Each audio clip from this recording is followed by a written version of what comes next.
புதிய பன்னாட்டு ஒழுங்கமைவு 1941இல் சுதந்திரமான அனைத்து உலக நாடுகளிடையே நிரந்தரமான அமைதியை பேண தேவைப்படும் பன்னாட்டு ஒத்துழைப்பு குறித்து அமெரிக்க ஐக்கிய நாடுகளும் பிரிட்டனும் தீவிர கவனம் செலுத்த தொடங்கின. அதாவது 1941இல் சுதந்திரமான அனைத்து உலக நாடுகளிடையே அப்படின்னு என்ன அர்த்தம்னா, இந்த ஜெர்மனியும் அப்புறம் ஜப்பானும் வந்து பார்த்திங்கன்னா நிறைய நாடுகளை வந்து பார்த்திங்கன்னா கைப்பற்றினாங்க. ஜெர்மனி வந்து பார்த்திங்கன்னா யூதர்களுக்கு மிகப்பெரிய ஒரு கொடூரம் வந்து பார்த்திங்கன்னா செஞ்சாங்க. அவங்க இனப்படுகொலை வந்து பார்த்திங்கன்னா செஞ்சாங்க. ஜப்பான்காரங்க வந்து பார்த்திங்கன்னா சீனாவுடைய பீஜிங் நகரில் போய் வந்து பார்த்திங்கன்னா மிகப்பெரிய மனித படுகொலையை நிகழ்த்தினாங்க. ஸோ இவ்வளவு கொடுமைப்படுத்தியிருக்காங்க இல்லைங்களா இந்த ரெண்டு நாடுகளும் அந்த நாடுகளுக்கு.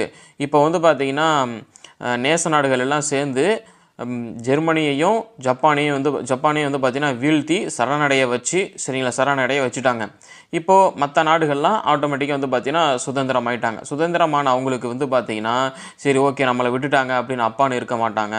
கண்டிப்பாக வந்து பார்த்திங்கன்னா அவங்களுடைய ஃப்ரெண்ட்ஸு சொந்தக்காரங்க எல்லாத்தையும் கொண்டதுக்கு அவங்களுக்கு கோவம் இருக்கும் இல்லைங்களா, கன்ஃபார்மாக வந்து பார்த்திங்கன்னா திரும்ப சண்டை போடுறதுக்கு வருவாங்க. ஸோ அதனால தான் சொல்கிறாங்க 1941இல் சுதந்திரமான அனைத்து உலக நாடுகளிடையே நிரந்தரமான அமைதியை பேண தேவைப்படும். சரிங்களா, சரி அவங்க வந்து மனித படுகொலையை நிகழ்த்திட்டாங்க, ரொம்பவும் வந்து உங்களுக்கு வந்து அநீதி இழைச்சிட்டாங்க, இருந்தாலும் அவங்கள வந்து நாங்கள் வந்து அடக்கிட்டோம், அதனால் இனிமேலும் சண்டை வேண்டாம், இதோட விட்டுறலாம் அப்படின்ற நிரந்தரமான அமைதியை பேண தேவைப்படும் பன்னாட்டு ஒத்துழைப்பு குறித்து அமெரிக்க ஐக்கிய நாடுகளும் பிரிட்டனும் தீவிர கவனம் செலுத்த தொடங்கினாங்க. பன்னாட்டு பொருளாதாரம், நிதி ஆகியவற்றின் நிலைத்த தன்மையும் முக்கிய நோக்கங்களாக இருந்தது.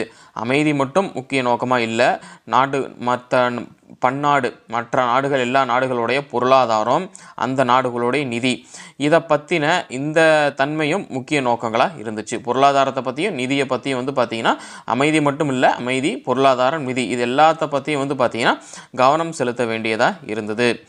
இப்பொழுது நோக்கங்களுக்கு உலகின் பல்வேறு நாடுகளை சார்ந்த உறுப்பினர்கள் இணைந்து செயல்படும் பன்னாட்டு அமைப்பு தேவைப்பட்டது.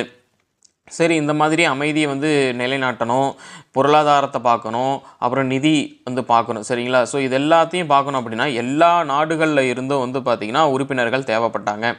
எல்லா நாடுகளில் இருக்கிற உறுப்பினர்கள் இணைந்து செயல்படுற ஒரு அமைப்பு வேணும். சரிங்களா, அதனால் எல்லா நாடு உறுப்பினர்களும் இணைந்து செயல்படுற ஒரு பன்னாட்டு அமைப்பு வந்து பார்த்திங்கன்னா தேவைப்பட்டுச்சு.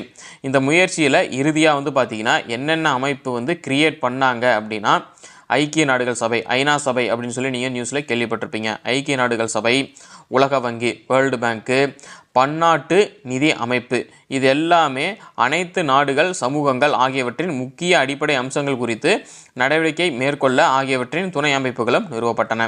இது எல்லா அமைப்புகளும் வந்து பார்த்திங்கன்னா எல்லா நாடுகளுக்கும் பொதுவாக வந்து பார்த்திங்கன்னா கிரியேட் பண்ணாங்க. அதுக்கப்புறமா அனைத்து நாடுகள், சமூகங்கள் ஆகியவற்றுடைய முக்கிய அம்சங்கள் குறித்து நடவடிக்கை மேற்கொள்ள இதனுடைய துணை அமைப்புகளும் நிறுவப்பட்டுச்சு. சரிங்களா, இந்த ஐநா சபை, உலக வங்கி, பன்னாட்டு நிதி அமைப்பு இருக்குது இல்லைங்களா, ஸோ இதனுடைய துணை அமைப்புகளும் நிறுவப்பட்டுச்சு.